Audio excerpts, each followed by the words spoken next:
Den naturvidenskabelige metode. Empirisk betyder erfaring, og det er videnskab, som bygger på empiri, det vil sige, at der indsamles data fra f.eks. eksperimenter eller fra tekster. Den induktive metode. Ud fra en stor mængde empiriprøver kan man slutte noget generelt og udformes i en teori.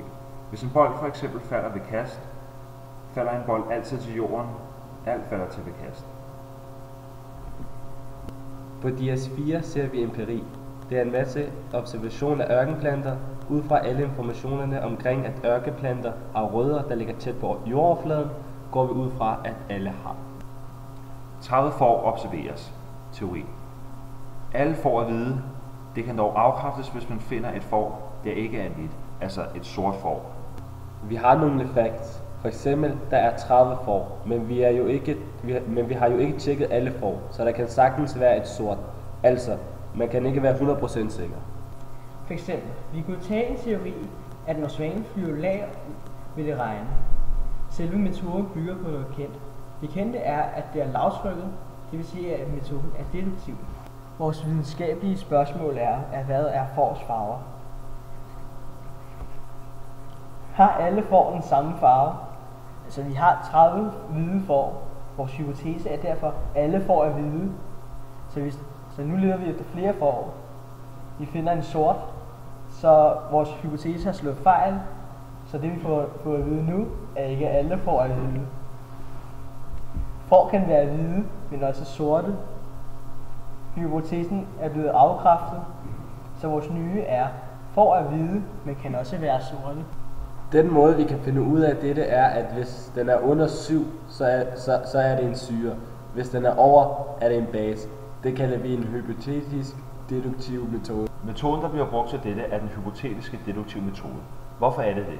Vi ved, at der for eksempel er salt i madvarer, og vi bygger videre på den videnskabelige metode, som er, at vi skal bestemme saltindholdet i madvarerne. Det samme gælder for de to nedstående eksempler.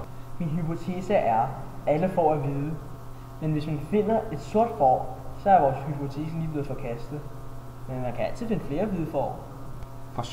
Forsøgsplanlægning. For eksempel er det genetik, der bestemmer fårets farve. Andre faktorer kan for eksempel være en arvemasse, gener osv.